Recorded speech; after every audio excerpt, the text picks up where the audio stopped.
Express Sports page में Mirza Iqbal Baig Express News के viewers को लंदन से खुश आमदीद कहता है, जहां ICC Champions trophy cricket tournament के मुकाबले जारी हैं। आज इंग्लैंड और ऑस्ट्रेलिया की क्रिकेट टीमें मद्दे मुकाबल होंगी ओवल लंदन के मैदान में। लेकिन कल बड़े सनसनीखेज मुकाबले के बाद बांग्लादेश ने न्यूजीलैंड की टीम को 5 विकेटों से शिकस्त दी और यकीनन ये टूर्नामेंट जू आगे की तरफ बढ़ रहा है। इसके मैचेस में भी दिलचस्पी पैदा होती जा रही है। आज के शो में बहुत सारी चीज़ें लेकर आपकी खिदमत में हाजिर हैं। सबसे पहले तो पॉइंट्स टेबल खासी वाज़ेह हो गई है। पूल बी में पाकिस्तान की टीम है। पूल ए से इंग्लैंड की टीम इस टूर्नामेंट के सेमीफाइनल के लिए पहले ही क्वालिफाई कर चुकी है। तो बड़ा सख्त मुकाबला है और इस मुकाबले में देखते हैं कि फतह किसकी होती है। एक नज़र डालते हैं पॉइंट्स टेबल पर कि पाकिस्तानी क्रिकेट टीम को अपना आखिरी मैच श्रीलंका के खिलाफ खेलना है, जबकि उससे कबल भारतीय क्रिकेट टीम अपना आखिरी मैच जनूबी अफ्रीका के खिलाफ खेलेगी और फिर फतूहात जो भी टीमें हासिल करेंगी वो सेमीफाइनल के लिए क्वालिफाई करेंगी। तो आईसीसी चैंपियंस ट्रॉफी 2017 की पॉइंट्स टेबल पर एक नजर डालते हैं।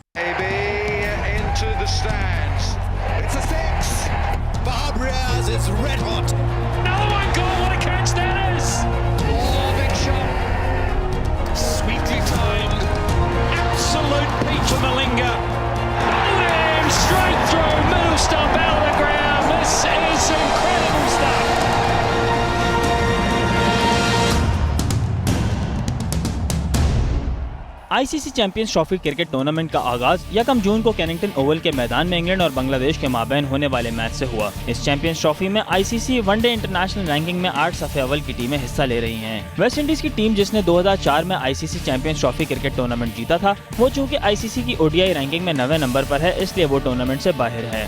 पाकिस्तान की टीम को भारत, श्रीलंका और जनूबी अफ्रीका की टीमों के हमरा ग्रुप बी में रखा गया है। ये ग्रुप ऑफ डेथ भी कहलाता है, क्योंकि श्रीलंका की भारत के खिलाफ कामयाबी के बाद अब ये ग्रुप काफी ओपन हो चुका है। भारत ने पाकिस्तान को पहले 124 रन से हराया, फिर पाकिस्तान ने जनूबी अफ्रीका की टीम को डकवर्थ लुईस फॉर्मूले के तहत 19 रन से शिकस्त दी। इससे पहले जनूबी अफ्रीका श्रीलंका को हरा चुका था। फिर श्रीलंका ने भारत के खिलाफ मैच 7 विकेटों से जीता। इस ग्रुप की तमाम ही टीमें 2-2 मैच खेलकर 2-2 पॉइंट्स हासिल करने में कामयाब हो चुकी हैं। अब इस ग्रुप में से सेमीफाइनल में पहुंचने वाली 2 टीमों का फैसला होना अभी बाकी है। भारत और जनूबी अफ्रीका के माबैन कल ओवल लंदन के मैदान पर होने वाला मैच इंतहाई अहमियत का हामिल है, जबकि पीर के दिन पाकिस्तान की टीम श्रीलंका से कार्डिफ में मद्दे मुकाबिल होगी। इस ग्रुप पर अगर नजर डाली जाए तो भारत का नेट रन रेट +1.27 है, जबकि जनूबी अफ्रीका का रन रेट 1.00 है। श्रीलंका की टीम का रन रेट -0.88 है, जबकि पाकिस्तान का रन रेट -1.54 है। लेकिन अगले मैचों में रन रेट इतना अहम किरदार अदा नहीं करेगा, क्योंकि अगर कोई भी टीम डायरेक्ट मैच जीत जाती है तो वो सेमीफाइनल्स के लिए क्वालिफाई कर जाएगी। लेकिन बारिश की सूरत में अगर एक पॉइंट मिला तो इस सूरत में सूरत हाल दिलचस्प हो जाएगी। दूसरी जानिब ग्रुप ए से इंग्लैंड की टीम पहले ही सेमीफाइनल के लिए क्वालिफाई कर चुकी है। आज इंग्लैंड और ऑस्ट्रेलिया की टीमें मद्दे मुकाबिल हैं। ऑस्ट्रेलिया अगर ये मैच जीतती है तो उसकी सेमीफाइनल में जाने के इम्कानात रोशन हो जाएंगे, जबकि न्यूजीलैंड की टीम इस टूर्नामेंट से आउट हो चुकी है और बांग्लादेश की नजरें इंग्लैंड और ऑस्ट्रेलिया के माबैन होने वाले मैच पर हैं। इस ग्रुप में अब तक इंग्लैंड ने 2 मैचों में 4 पॉइंट्स हासिल किए हैं, बांग्लादेश के 2 मैचों में 3 पॉइंट्स हैं, जबकि ऑस्ट्रेलिया के 2 मैचों में 2 पॉइंट्स हैं और न्यूजीलैंड के पास सिर्फ 1 ही पॉइंट है। अब देखना यह है कि इस दिलचस्प सूरत हाल के बाद चैंपियंस ट्रॉफी में इंग्लैंड के अलावा वो कौन सी 3 टीमें हैं जो सेमीफाइनल्स के लिए क्वालिफाई करेंगी और वो कौन सी 2 टीमें होंगी जो फाइनल्स में मद्दे मुकाबिल होंगी। पाकिस्तान की जानिब से जनूबी अफ्रीका के खिलाफ नौजवान ओपनिंग बैट्समैन फ़खर जमान ने अपने कैरियर का आगाज़ किया और फ़खर जमान ने अपनी पहली इनिंग्स में जिस तरह की बैटिंग की, शायकीन क्रिकेट की तवज्जो अपनी जानिब मबदूल कराई और इवन उनके हवाले से जो है वो माइकल वॉन ने कहा कि ये कहाँ थे, स्टीफन फ्लेमिंग ने कहा ये कहाँ थे। फ़खर जमान ने अपनी इब्तदाई क्रिकेट कराची में खेली और फिर उसके बाद वो कामयाबी की मनाजिल तय करते हुए पाकिस्तानी टीम में शामिल हुए। वेस्ट इंडीज़ के खिलाफ इस साल के अवाइल में उन्होंने 2 T20 खेले थे, जिनमें उन्होंने 5वें और 6ठे नंबर पर बैटिंग की थी। फ़खर जमान के कैरियर के हवाले से एक रिपोर्ट हमने तैयार की, आइए देखते हैं। Fakhar Zaman, nice drive, chase for the Villiers. Shot, lovely shot. Oh wow! How high and how far is that? He's got plenty of them. Oh, and again this time through point.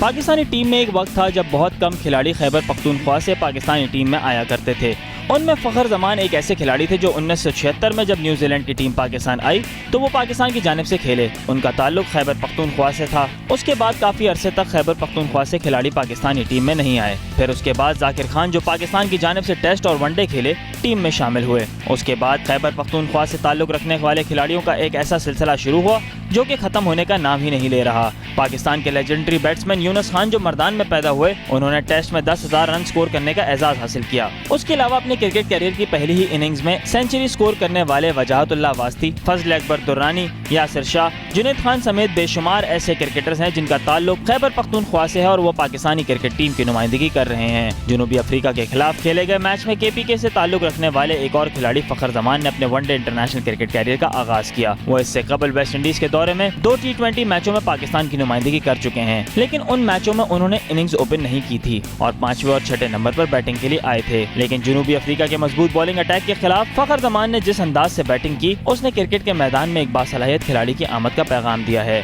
New Zealand के साबिक कप्तान Stephen Fleming और England के साबिक कप्तान Michael Vaughan भी फखर जमान की सलाहियतों से मुतासिर नजर आए। फखर जमान अगरचे खैबर पख्तूनख्वा में पैदा हुए, लेकिन उन्होंने अपनी इब्तदाई क्रिकेट का आगाज कराची में किया। कराची में वो पाकिस्तान क्रिकेट क्लब की नुमाइंदगी करते रहे।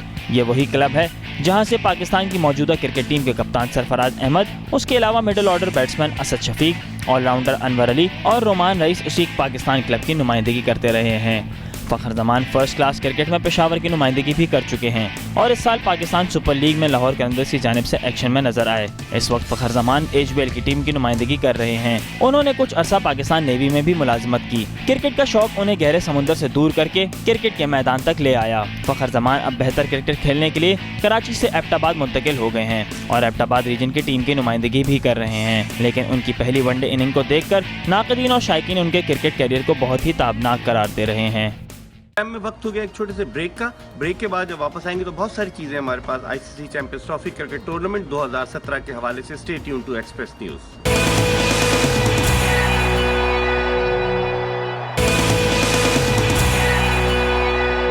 फखर जमान के हवाले से रिपोर्ट आपने मुलाहिजा की और पाकिस्तानी क्रिकेट टीम की कारकर्दगी क्या रही, पाकिस्तान के साबिक टेस्ट क्रिकेटर्स की इस हवाले से क्या राय है, इस हवाले से हम बात करते हैं। पाकिस्तान के 2 साबिक टेस्ट क्रिकेटर्स, पाकिस्तान के साबिक टेस्ट लेग स्पिनर, साबिक चीफ सेलेक्टर इकबाल कासिम से कि वो पाकिस्तानी क्रिकेट टीम की कारकर्दगी के हवाले से उनकी क्या राय है और पाकिस्तान के चांसेस को वो कैसे देखते हैं। मौजूद है पाकिस्तान के साबिक चीफ सेलेक्टर, पाकिस्तान के साबिक टेस्ट क्रिकेटर इकबाल कासिम। अपने जमाने के बेहतरीन लेफ्ट आर्म स्पिनर थे। 50 टेस्ट मैचेस में 171 विकेटें इन्होंने पाकिस्तान की जानिब से उस वक्त हासिल की जब बहुत कम टेस्ट मैचेस खेले जाते थे। 1976 से 1988 तक इकबाल कासिम पाकिस्तान की जानिब से खेले। 12 साल के अरसे में टीम से इन और आउट भी हुए, लेकिन उसके बावजूद 50 टेस्ट मैचेस में 171 विकेटें। चूंकि इंग्लैंड का दौरा भी कर चुके हैं इकबाल कासिम पाकिस्तानी टीम के साथ, और फिर उसके बाद जब 1987 में पाकिस्तानी टीम आई तो उसके साथ ये अपनी जो बेंगलोर टेस्ट की कारकर्दगी की वजह से प्लेयर कम असिस्टेंट मैनेजर भी थे मरूफ मसीह एहसन के साथ। अस्सलाम वालेकुम इकबाल कासिम साहब। जी सलाम जी। इकबाल भाई, सबसे पहले तो मैं आपसे पूछना चाहूंगा कि चैंपियंस ट्रॉफी के 9 मैचेस अब तक हो चुके हैं, आप कैसे देखते हैं?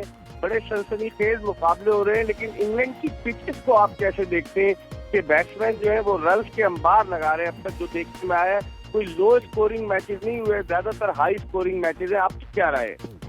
नहीं, डेफिनेटली आपका कहना दुरुस्त है, क्योंकि पास का जो हमारा एक्सपीरियंस रहा है उसमें हमेशा ज़्यादातर इंग्लैंड के अंदर सीम बॉलर्स को फ़ायदा होता रहा है।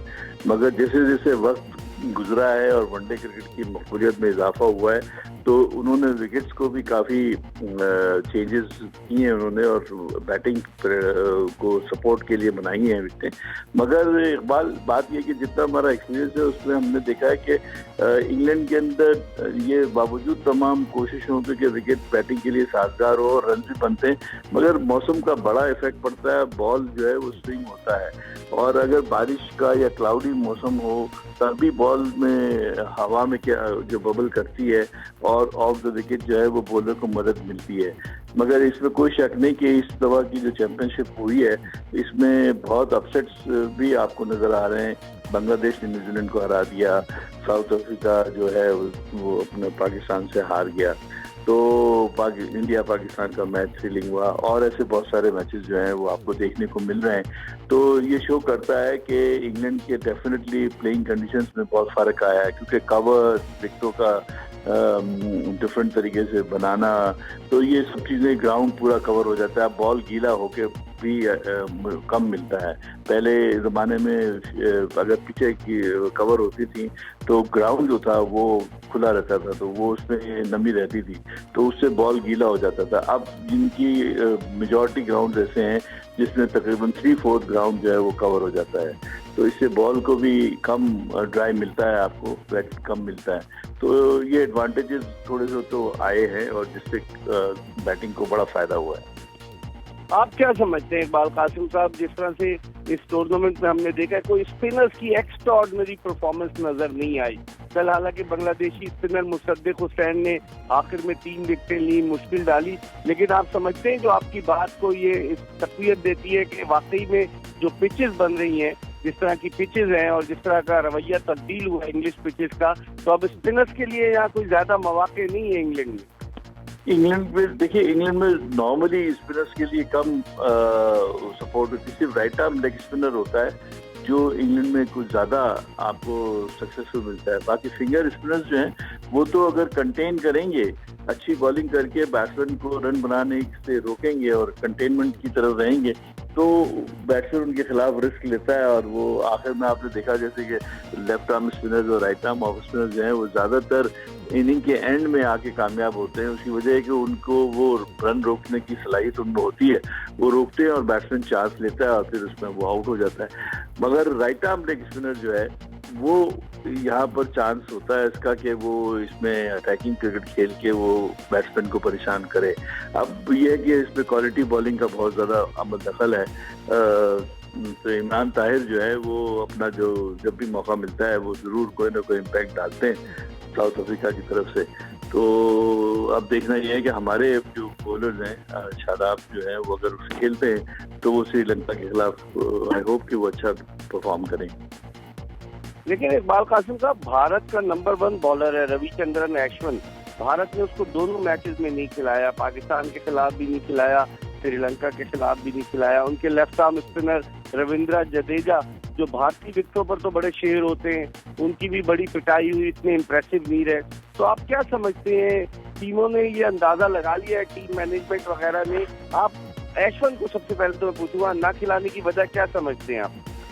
देखिए, पाकिस्तान और श्रीलंका के खिलाफ अश्विन को ना खिलाने का मेरा अपना ख्याल है कि ये दोनों वो इनके जो कोच हैं वो इस बात को समझते हैं कि ये जो एशियन कंट्रीज हैं ये स्पिनर के खिलाफ अच्छा खेलती हैं और उस पर चांस लिया जा सकता है, और तो इसलिए इसलिए उन्होंने जो है वो ज़्यादा इनकी स्ट्रैटेजी जो है वो एशियन टीम के खिलाफ और स्पिनर्स को या स्पिनर्स को कम खिलाने की। लेफ्ट आर्म स्पिनर जो है ना, उसका फिर भी एडवांटेज होता है कि वो रन रोकने में कामयाब हो जाता है किसी सूरत में भी।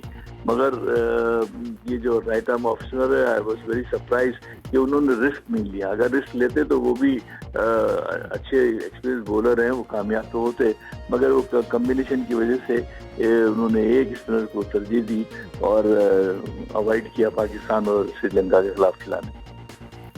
इकबाल भाई, अगर आप पाकिस्तानी स्पिनर्स की बात करें, हफीज को भारत के खिलाफ मैच में बॉलिंग नहीं दी गई, फिर साउथ अफ्रीका के खिलाफ उन्हें बॉलिंग दी गई, हमने नई गेंद जो है वो इमाद वसीम से करा दी भारत के खिलाफ मैच में टॉस जीतकर। हालांकि हमने भारत को पहले बैटिंग की दावत दी थी, फिर अगले मैच में हमने अपने दोनों फास्ट बॉलर से बॉलिंग कराई। पाकिस्तानी स्पिनर्स का रोल कैसे देखते हैं, खासतौर पर जो करंट मैच है श्रीलंका के खिलाफ? देखिए, इसमें जो इंडिया वाला बात आपने की बिल्कुल दुरुस्त है। पाकिस्तान की स्ट्रैटेजी इंडिया के खिलाफ स्पिन बॉलर से ओपन कराना वो फ्रूटफुल नहीं था और बनता ही नहीं था किसी सूरत में, क्योंकि Indians are good at spinner और हम उन्हीं की जो जिसमें वो अच्छे हैं वही हम स्ट्रेटजी अडॉप्ट कर लें तो आपकी ये दानिशमंदी नहीं है। एक तो मैं ज़ाती तौर पर समझता हूँ कि ये एक मिस्टेक हुई थी और बहुत सारी उस मैच में आई थिंक पाकिस्तान का जो कैप्टन है सरफराज ही इज़ लर्निंग, उसके इतनी ज़्यादा अभी एक्सपीरियंस नहीं है, वक्त के साथ वो भी अच्छा हो जाएगा। मगर उसमें बहुत क्लियरिंग मिस्टेक्स हुई हैं बॉलिंग चेंजेस में, फील्ड प्लेसिंग में, फिर फील्डिंग बहुत बुरी हुई।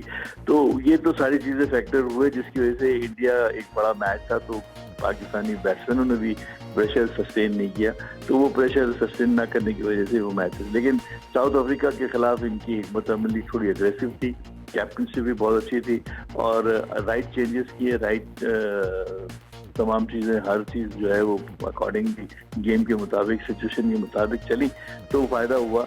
अब श्रीलंका के खिलाफ भी ये नॉर्मल बिल्कुल खेलना चाहिए। अब नॉर्मलिटी अगर आप करेंगे तो वो फिर क्या है कि वो आपको फिर जवाब नहीं होता। मेरा अपना जाती ख्याल ये है कि दो फास्ट बॉलर्स, हम श्रीलंकन भी स्पिनर्स के खिलाफ अच्छा खेलते हैं, तो हम नॉर्मल फास्ट बॉलिंग से ही गेन करें और स्पिनर्स का जो रोल दरमियान में जहां रन रोकने का है वहां उनका इस्तेमाल किया जाए। अगर उसमें कामयाब हो जाते हैं तो बहुत अच्छी बात है, मगर हमारा मरकज जो है वो फास्ट बॉलिंग ही होगा। अच्छा, इकबाल कासिम साहब, जैसे अब पाकिस्तान के पास जो गुज़िश्ता मैच खेले, हमारे पास स्पिनर्स के 4 ऑप्शंस मौजूद थे, मोहम्मद हफीज, इमाद वसीम, शादाब खान, शेब मलिक भी बॉलिंग कर लेते हैं। आप समझते हैं कि यही कॉम्बिनेशन होना चाहिए जिस तरह आप कह रहे थे, या फिर इनमें से आप कह रहे हैं कि स्पिनर्स को क्योंकि श्रीलंकन अच्छा खेल लेते हैं, मीडियम पेसर अगर एक हम डालें तो आप समझते हैं कि फिर किसको बिठाना पड़ेगा, किसकी जगह हम एक फास्ट बॉलर को लाएं? देखिए, मेरा अपना जाती ख्याल ये है कि आपके पास देखिए 2 ऑफ स्पिनर जो हैं, शेब मलिक और हफीज मौजूद हैं। अब आपके पास शादाब और इमाद वसीम, इनमें से एक लड़के को आपको किसी एक को सेक्रीफाइस करना पड़ेगा। अगर आप किसी रोमान रईस या फ़हीम अशरफ को लाते हैं तो मैं तो प्रेफर करूंगा कि फ़हीम अशरफ को डाला जाए। उसकी वजह है कि वो बैटिंग अच्छी करता है, आपको नीचे बैटिंग की भी ज़रूरत पड़ेगी और बॉलिंग में तो वो मीडियम पेसर है तो वो ठीक ही है, वो इतना बहुत एक्स्ट्रा ऑर्डिनरी फास्ट बॉलिंग में नहीं है, मगर ये है कि ये दोनों रोल प्ले कर सकता है, बैटिंग में बड़ा एडवांटेज दे सकता है। तो इस लिहाज से आपको चॉइस ये करनी पड़ेगी कि इमाद वसीम या उसमें से आप एक right arm leg spinner Shadab में से आप एक को खिलाएं और हफीज और शेब मलिक का प्रॉपर इस्तेमाल करें एज ए रेगुलर बॉलर की हैसियत से। अच्छा, इकबाल कासिम साहब, जिस तरह श्रीलंका के खिलाफ मैच है, आप देखें कोई बड़े नाम नहीं है, उनका इतना ज्यादा स्टेक पर नहीं है। भारत के खिलाफ उन्होंने 322 रन चेस कर लिए, मोरल उनका अप होगा क्योंकि एक ऐसी टीम को वो हरा कर आए कि कोई तवक्को नहीं कर रहा था। आप समझते हैं पाकिस्तानी टीम श्रीलंका की इस फतह के बाद थोड़े से दबाव का शिकार होगी या साउथ अफ्रीका को हराने के बाद पाकिस्तान का मोरल भी अप होगा? डेफिनेटली पाकिस्तान ने जो बाउंस बैक किया है उससे मैं समझता हूँ होना चाहिए, पाकिस्तान को बिल्कुल उनका मोराल हाई होना चाहिए। और एक बात दोनों टीमों में मुश्तरक है कि दोनों टीमों में कोई बहुत बड़े स्टार मौजूद नहीं है। ये बिल्कुल कॉमनली फैक्टर है कि दोनों टीमों में बड़े स्टार की मौजूदगी वजह से कि फाइटिंग स्पिरिट ज़्यादा होगी। ये आपको मैच में नजर आएगा कि उनके हर प्लेयर जो है वो एफर्ट्स करता हुआ नजर आएगा, हमारा भी हर प्लेयर जो है वो एफर्ट्स करता हुआ नजर आना चाहिए। और साउथ अफ्रीका की जीत के बाद पाकिस्तान के जो बैट्समैन और बॉलर्स हैं उनमें एक नई रूह आनी चाहिए कि हम ये कर सकते हैं। देखिए, बिलीव होना बहुत ज़रूरी है और साउथ अफ्रीका के खिलाफ फतेह ने इनकी यकीनन ये हेल्प की होगी कि इनके दिमाग में ये बात आ गई कि हम बड़ी से बड़ी टीम को तस्लीम कर सकते हैं। ठीक है, इंडिया से हार गया, हार जीत तो होती है, मगर ये यकीन रखना कि हम बीट कर सकते हैं, ये इनको बहुत बड़ा फ़ायदा होगा। आखिरी सवाल इकबाल कासिम साहब, जिस तरह के रिजल्ट आ रहे हैं, खासतौर पर अभी जो गुज़िश्ता चंद मैचेस में आए कि एक तरफ जो है वो बांग्लादेश ने कल हरा दिया न्यूजीलैंड को, श्रीलंका ने भारत को हराया, पाकिस्तान ने साउथ अफ्रीका को हराया, अनएक्सपेक्टेड रिजल्ट थे क्योंकि जो टीमें फेवरेट थी वो हार गई। तो आप समझते हैं कि इस चैंपियंस ट्रॉफी में और जब मौजूदा दौर की क्रिकेट जब आप खेलते थे उस वक्त की क्रिकेट और इस क्रिकेट में बड़ा फर्क आ गया कि 300-350 रन अब चेस करना कोई प्रॉब्लम ही नहीं रहा। तो आप समझते हैं कि बकिया मैचेस में भी हम अपसेट रिजल्ट देख सकते हैं या अब रिजल्ट रूटीन के मुताबिक आना शुरू हो सकते हैं? ये बिल्कुल बात दुरुस्त है इकबाल आपकी कि अब जो है वो टीमें 300 रन क्रॉस कर रही हैं, तो इसका मतलब ये हुआ कि जो गेम का जो पेस है वो बढ़ गया है। यानी कि रन बनाने की या शॉट्स खेलने की तादाद जो है ना वो बढ़ गई है। पहले तो मखसूस 1-2 प्लेयर होते थे जो हार्ड हिटिंग होते थे, जो नीचे या बीच में आते थे और वो गेम का फांसा पलटते थे। अब तो हर प्लेयर को तेज खेलने की जो है वो कोशिश होती है और वो रन ज़्यादा से ज़्यादा तेज़ी के साथ बनाने की कोशिश करते हैं। और प्रेफरेंस जो है सिलेक्शन कमेटियों की हर मुल्क की यही होती है कि जो तेज़ खेलते हैं लड़के उनको मौका दिया जाए, क्योंकि गेम का टेम्पो चेंज हो चुका है। वो इस लिहाज से कि अब स्लो 250 रन वाला गेम नहीं है, अब 300 प्लस का गेम है। तो 300 प्लस के गेम के लिए खिलाड़ियों की चॉइस भी फिर चेंज हो जाती है। तो ये एक फैक्टर तो ज़रूर है। और लेकिन ये हमको जहन में रखना चाहिए कि इंग्लैंड ऐसी जगह है जहाँ मौसम का एक बहुत बड़ा किरदार है और जो गेम पे असरअंदाज होता है। तो ये किसी भी वक्त भी फेवरेबल अनफेवरेबल हो सकता है। तो ये डकवर्थ लिस्ट का जो सिस्टम है वो फौरन एक्टिव हो जाता है। तो इस लिहाज से टीमों को खेलने से पहले ही ये तवक्को रखनी चाहिए कि ये मैच डिस्टर्ब होगा, तो स्ट्रैटेजी ज़्यादा अच्छी और स्ट्रांग हो सकती है। बहुत बहुत शुक्रिया इकबाल कासिम साहब, आपका वक्त लिया। पाकिस्तान के साबिक चीफ सेलेक्टर, साबिक टेस्ट क्रिकेटर इकबाल कासिम बड़ी तफसील के साथ पाकिस्तान की कारकर्दगी और एशियन टीमों की कारकर्दगी और चैंपियंस ट्रॉफी में टीमों के चांसेस के हवाले से बात कर रहे थे। वक्त हो गया एक्सप्रेस स्पोर्ट्स पेज में एक छोटे से ब्रेक ले रहे हैं और ब्रेक के बाद जब वापस आएंगे तो ICC Champions trophy cricket tournament के हवाले से बहुत सारी बातें वो आपसे करेंगे, बहुत सारी चीजें हैं जो आपकी खिदमत में पेश करेंगे। Stay tune to Express news.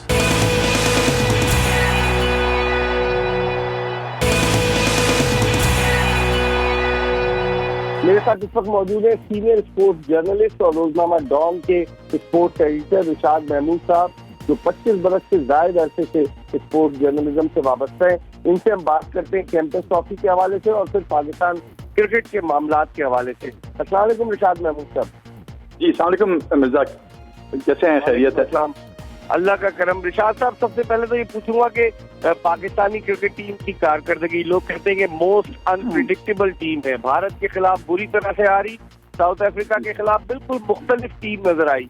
आप अपने तजुर्बे की रोशनी में क्या देखते हैं, किस तरह की कारकर्दगी रही है अब तक 2 मैचेस में पाकिस्तान? जी मिर्जा, ये अनप्रेडिक्टेबिलिटी का टैग तो बहुत अरसे से पाकिस्तान के साथ है, लेकिन भारत के खिलाफ जो यहाँ पे पूरी कौम को एक बड़ी मायूसी हुई वो ये था कि जो बयानात यहाँ पे आए थे सरफराज अहमद के और अजहर अली के और प्लेयर्स के हम पे कोई प्रेशर नहीं है बल्कि प्रेशर भारत पे है और अपनी पॉजिटिव क्रिकेट खेलेंगे, वो बिल्कुल कहीं नजर नहीं आई। और किसी भी डिपार्टमेंट में पाकिस्तान की टीम जो है वो प्रोफेशनल तो बिल्कुल लगी ही नहीं, बिल्कुल एक स्कूल बॉयज की टीम पता लगा के ऐसे खेल रहे हैं।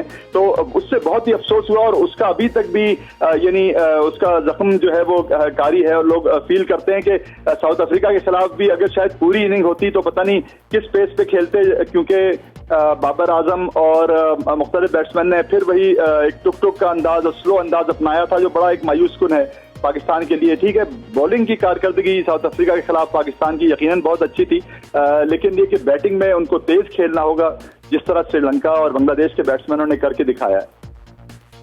आप कैसे देखते हैं बैटिंग ऑर्डर में? बाल लोग कह रहे हैं कि अजहर अली जिस तरह की बैटिंग कर रहे हैं वही पुराने कन्वेंशनल स्टाइल की, और जिस तरह से दुनिया की दीगर टीमें, कल बांग्लादेश ने हदफ जो है वो अबूर किया, उसके अलावा श्रीलंका ने अच्छी बैटिंग की। आप समझते हैं कि हम लोग वही पुरानी 80s की क्रिकेट खेल रहे हैं कि अपनी जगह पक्की करो, पहले 50 रन कर लो और उसके बाद आउट हो जाओ? इसको कैसे चेंज करेंगे, इस माइंडसेट को? जी जनाब, बिल्कुल आप सही कह रहे हैं। ये बिल्कुल वही माइंडसेट पाकिस्तान का डिफेंसिव और बहुत ही ओवर कॉशियस स्टाइल नजर आ रहा है जो अब बिल्कुल वनडे का अब हिस्सा ही नहीं है। और सन 2000 से पूरा स्टाइल बैटिंग का और पूरा वनडे क्रिकेट खेलने का चेंज हो गया है। अब बांग्लादेश की जाहिर मिसाल सामने है, श्रीलंका तो हमेशा से पॉजिटिव क्रिकेट खेलता आया है, लेकिन ये कि अफसोस ये होता है कि जो सक्सेसफुल बैट्समैन थे, जिस तरह बाबर आजम भी है, वो भी एक बहुत सॉफ्ट डिसमिसल पे आउट हो रहे हैं और बिल्कुल उनकी टेक्निक में कुछ फुकदान नजर आ रहे हैं जो पहले नजर नहीं आते थे। तो ये डिफेंसिव अप्रोच जो है वो पाकिस्तान को बिल्कुल घुन की तरह मैं समझता हूँ चाट रहा है पाकिस्तान टीम को, और ये पूरा अक्सर एक लाइफस्टाइल माइंडसेट बदलना पड़ेगा। निशाद साहब, कैसे देखते हैं? हफीज 4थे नंबर पर आ रहे हैं। माजी में वो पाकिस्तान की जानिब से इनिंग्स ओपन करते चले आए हैं, फिर 1 डाउन पोजीशन पर आए, अब वो 4थे नंबर पर आ गए। 2003 से इंटरनेशनल क्रिकेट खेल रहे हैं। आप समझते हैं मोहम्मद हफीज का नंबर 4 ठीक है, सरफराज को ऊपर आना चाहिए?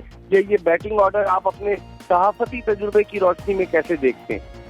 जी हाँ, आप बिल्कुल सही कह रहे हैं मिर्जा। ये हफीज के यकीनन नंबर 4 जाने पे कई लोगों को हैरत हुई थी, और क्योंकि वो ओपनर जाते रहे हैं, और उसके अलावा ये कि बॉलिंग भी उनसे कम करवाई गई है। लेकिन ये है कि कुछ वही बाकी टीमों की तरह जो हम देखते हैं कि एक सेट बैटिंग ऑर्डर है, और चाहे कुछ भी हो जाए बैट्समैन अपना रोल अदा करते हैं। हमारे यहाँ बैटिंग ऑर्डर चेंज होता रहता है बार बार, और मुख्तलिफ पोजीशन पे मुख्तलिफ लोग खेलते रहते हैं। तो ये यकीनन इससे पाकिस्तान को सेटबैक हो रहा है, और पाकिस्तान की टीम में एक स्टेबिलिटी नहीं आ पा रही है। मोहम्मद हफीज जैसे सीनियर आदमी को तो अपनी पोजीशन पे होना चाहिए था, लेकिन उसके अलावा भी मैं ये कहूँगा कि फ़हीम अशरफ जो एक टैलेंटेड ऑलराउंडर की शक्ल में उभरे थे, और एक बड़ा इम्पॉसिबल मैच वार्म अप का बांग्लादेश के खिलाफ उन्होंने जिताया था, उनको भी चांस देने का दूर दूर तक कोई नजर नहीं आ रहा कि कोई पाकिस्तान की टीम सोच रही है उनके बारे में। जबकि मेरे ख्याल में उनको जरूर चांस देना चाहिए। वो एक एग्रेसिव प्लेयर है, जिस तरह का हमें खेल पेश करना चाहिए उस तरह का उन्होंने किया था। Azhar Ali as an opener आ रहे हैं। बाद लोग कहते हैं फखर जमान आए, उन्होंने एक नए स्टाइल से बैटिंग की, प्रेशर नहीं दिया जो मौजूदा दौर की क्रिकेट की डिमांड है। अजहर अली को कैसे देखते हैं एज एन ओपनर? पहले तो हमने उनको ड्रॉप कर दिया वेस्ट इंडीज के टूर पर, और यहाँ एज एन ओपनर लेकर आए। भारत के खिलाफ मैच में उन्होंने 50 रन बनाए, लेकिन उनके 2-3 कैचेस ड्रॉप हुए, और फिर उसके बाद वो जैसे आउट हुए। और फिर साउथ अफ्रीका के खिलाफ इतनी बॉल्स उन्होंने खेली, कोई अग्रेशन नजर नहीं आया। अजहर अली को आप समझते हैं कि टीम में उनकी जगह बनती है एज एन ओपनर? नहीं, बिल्कुल मिर्जा, मैं एग्री करता हूँ, उनकी जगह नहीं बनती, और एक जबरदस्ती एक का ओपनर उनको बनाया गया है। वो खुद भी उन्होंने अपने लिए स्लॉट चूज किया है जो बिल्कुल नामुनासिब है, क्योंकि अजहर अली का पूरा स्टाइल टेस्ट में भी जो रहा है वो बेसिकली एक ऐसे बैट्समैन का रहा है जो अपनी इनिंग को डेवलप करते हैं, और स्लोली और ग्रेजुअली वो आगे जाते हैं। लेकिन ये वनडे का तो बिल्कुल ये स्टाइल है ही नहीं। तो मैं समझता हूँ कि एक किसी और डैशिंग और अच्छे ओपनर को ट्राई करना चाहिए अजहर अली की जगह। और अजहर अली की जगह पहले वेस्ट इंडीज के दौरे में नहीं थी, तो उनको जबरदस्ती इस स्क्वाड में डाला गया है, मेरा तो ये ख्याल है। लेकिन अब आप ओवरऑल देखें, पाकिस्तानी टीम पहला मैच हार कर दूसरा मैच जीत गई, और अब उसके बाद पाकिस्तान का करंट मुकाबला है श्रीलंका से। आप क्या देखते हैं? कोई तब्दीलियां देखते हैं पाकिस्तानी टीम में? बाद लोग कहते हैं विनिंग कॉम्बिनेशन को नहीं छेड़ना चाहिए, आपकी क्या राय है? जी, मैं ये समझता हूँ कि पाकिस्तान के चांसेस तो अच्छे ब्राइट हैं श्रीलंका के खिलाफ जीत के, क्योंकि पाकिस्तान के अटैक में ज़्यादा वैरायटी है इंडिया के मुकाबले में। लेकिन ये ज़रूर है कि अगर पहले बैटिंग करते हुए कोई बहुत बड़ा टोटल श्रीलंका ने खड़ा कर लिया, तो फिर हमारे बैट्समैनों को वही टुक या डिफेंसिव स्टाइल जो है वो बिल्कुल किसी काम नहीं आएगा। उस सूरत में पाकिस्तान को शिकस्त हो सकती है जो बड़ी मायूसकुन होगी। और ज़रूरी है कि मैं समझता हूँ विनिंग कॉम्बिनेशन की बात तो ठीक है, लेकिन मैं फ़हीम अशरफ की बात इसीलिए की कि तेज़ खेलने वाले और एक बड़े टारगेट को मीट करने के लिए हमें ऐसे प्लेयर्स की ज़रूरत है जो तेज़ खेलें और कुछ छक्के चौके लगाएं। फखर जमान का भी आपने कहा बहुत रिफ्रेशिंग था उनका स्टाइल, और ये स्टाइल पाकिस्तान के बहुत बैट्समैनों का पहले था। जाहिर है माजिद का, ज़हीर अब्बास का, जावेद मियाँदाद का, वो स्टाइल लगता है हम भूल ही गए हैं। तो हमें दोबारा अपना माइंड सेट चेंज करके एक पॉजिटिव एग्रेसिव क्रिकेट खेलना होगी।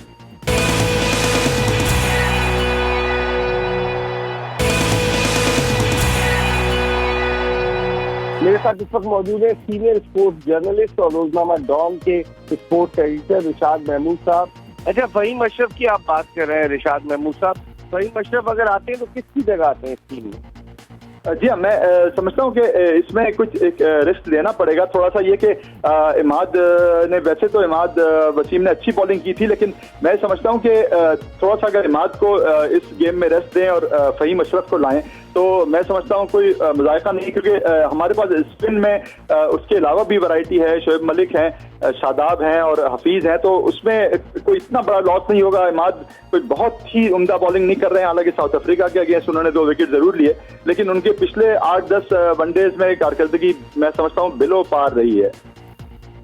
अच्छा रिशाद साहब, मिकी आर्थर कहते हैं हर दफा प्रेस कॉन्फ्रेंस में, मैं भी था जब वो इंडिया के खिलाफ हम मैच हारे, हमने उनसे कई सवालात किए, वो सारा मलबा खिलाड़ियों पे डाल देते हैं कि जी परफॉर्म करें।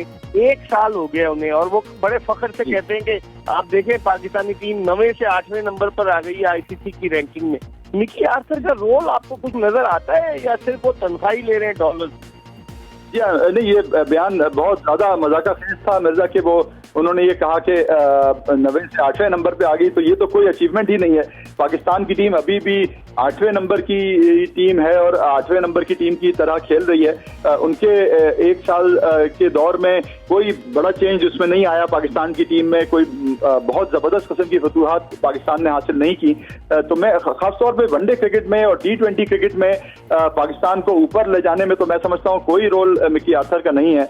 और ये अब बहुत सीरियसली ये बात हो रही है यहाँ पे भी, स्पोर्ट्स सर्कल्स में, और फैंस भी ये बात कर रहे हैं कि इतनी लंबी जो हम कोचेस की पूरी लाइन लेके जाते हैं, फौज लेके जाते हैं, जिसमें अजहर महमूद हैं, ग्रांट फ्लावर हैं और ये सब, तो इनका कोई कंट्रीब्यूशन नजर नहीं आता। बॉलिंग इतनी खराब है वहाब रियाज की भी और मुख्तलिफ लोगों की। तो ये डेफिनेटली पाकिस्तान क्रिकेट बोर्ड को मेरे ख्याल है अर्जेंटली रिव्यू करना पड़ेगा कि क्या ग्रांट फ्लावर और अजहर महमूद और मिकी आर्थर ये लोग अपना काम कर रहे हैं या नहीं कर रहे हैं। ये बहुत ज्यादती है कि इनको बहुत ज्यादा पैसे दिए जा रहे हैं और उस हिसाब से आउटपुट नहीं है इनका।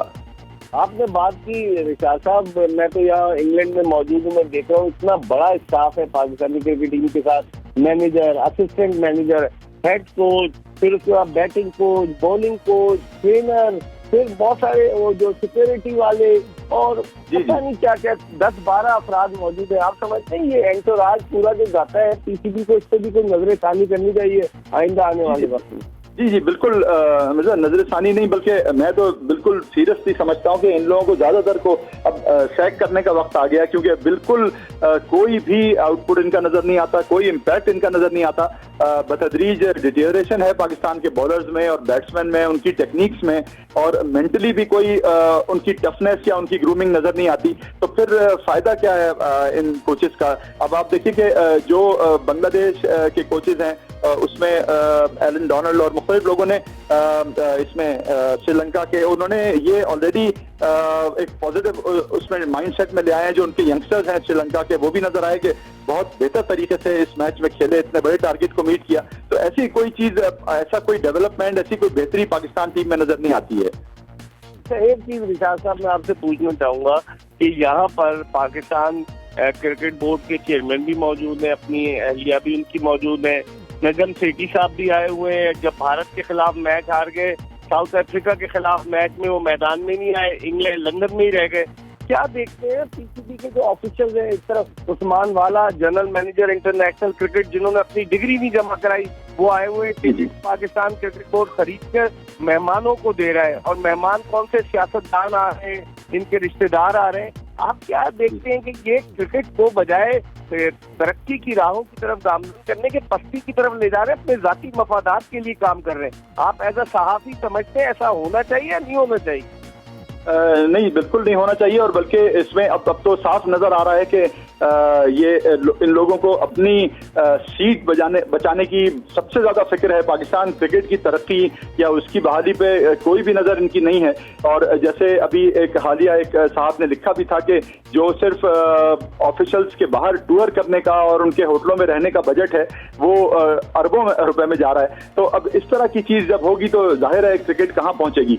ये बहुत ही एक अफसोस की बात है कि इतने बड़े बड़े एंटूराज भेज दिए जाते हैं और ऑफिशियल्स भेज दिए जाते हैं बाहर, बजाय इसके कि कम से कम भेजे जाएं और खिलाड़ियों की तरक्की पे, पाकिस्तान की खेल की तरक्की पे ज्यादा तवज्जो मरकूज की जाए, उस पर ज्यादा फंड स्पेंड किए जाएं। तो मैं समझता हूँ कि पाकिस्तान क्रिकेट की जुबू हाली तो बतदरीज हर गुजरते दिन के साथ बदतरीन होती जा रही है। एक और सवाल में, क्योंकि आपका बड़ा वक्त ले लिया, लेकिन विशाल साहब ये बताइए, नजम सेठी साहब जब भारत के खिलाफ मैच हारने के बाद तो गायब हो गए, जब साउथ अफ्रीका के खिलाफ जीते तो वो ट्वीट करते हैं, आपकी नजर से भी गुजरा होगा कि जो एनालिस्ट है जो वो करते हैं, अब देखे हमने क्या किया है। तो ये कभी ऐसा आपने कहीं देखा किसी क्रिकेट बोर्ड की एग्जीक्यूटिव कमेटी हो चाहे साबिक चेयरमैन हो, वो इस तरह ट्वीट करके अपनी राय का इजहार करे और जब हार जाए तो बिल में घुस जाए और जीत जाए तो बिलों से बाहर आ जाए? आपने कभी देखा है ऐसा? जी हाँ, ये वाकई बड़ी मजाक सूरत हाल है। और ये आप बिल्कुल सही कह रहे हैं कि पाकिस्तान सुपर लीग में भी बहुत अपना सीना ठोक के और नजम सेठी साहब ने बहुत कुछ दावे किए थे। फिर वहां पे जब ये स्पॉट फिक्सिंग का स्कैंडल हो गया तब भी उन्होंने बहुत दावे किए कि प्रूफ है, लेकिन वो अब बदनामी ज्यादा हो रही है, प्रूफ किसी खिलाड़ी के खिलाफ मिल नहीं रहा। पाकिस्तान क्रिकेट के बारे में भी उन्होंने बहुत बातें की थी। इस वक्त भी वो चेयरमैन बनने के लिए सारा जोर लगाए हुए हैं, लेकिन यह है कि पाकिस्तान क्रिकेट के ऊपर ले जाने की उनकी कोई सोच या अमली वो नजर नहीं आते एफर्ट्स, बल्कि ये लगता है कि किसी तरह भी वो चेयरमैन बन जाए, उनको सीट चाहिए। और यही हमारे यहाँ ज्यादातर ऑफिशियल्स का रहता है कि अपनी सीट बचाने में पाकिस्तान क्रिकेट चाहे किसी भी नहज पर पहुंच जाए। ये बहुत अफसोसनाक बात है। बहुत बहुत शुक्रिया रिशाद महमूद साहब, आपका हमने वक्त लिया और आपका एक थॉरो एनालिसिस जो है वो यकीनन हमारे व्यूअर्स को पसंद आएगा। आपका बहुत बहुत शुक्रिया। रिशाद महमूद साहब रोजनामा डॉन के sports editor, senior sports journalist हमारे साथ मौजूद थे। आपने टेस्ट क्रिकेटर्स की राय मुलाहिजा की। सब पर उम्मीद है कि पाकिस्तान अच्छी परफॉर्मेंस पेश करेगा अपने आखिरी मैच में श्रीलंका के खिलाफ, लेकिन ये बात हमें ज़रूर जहन में रखनी चाहिए कि श्रीलंकन क्रिकेट टीम के हौसले खासे बुलंद हैं। यकीनन इस हवाले से बहुत सारी चीज़ें ICC Champions trophy cricket tournament के हवाले से आपकी खिदमत में लेकर हाजिर होते रहेंगे। हमें उम्मीद है कि हमारी आज की ये कोशिश, ये काविश आपको पसंद आई होगी। इंशाल्लाह अगर ज़िंदगी ने वफा की तो अगले प्रोग्राम में फिर आपकी खिदमत में हाजिर होंगे। उस वक्त तक के लिए मिर्ज़ा इकबाल बेग एक्सप्रेस न्यूज़ की पूरी प्रोडक्शन टीम के साथ आपसे इजाज़त चाहता है। अल्लाह हाफ़िज़।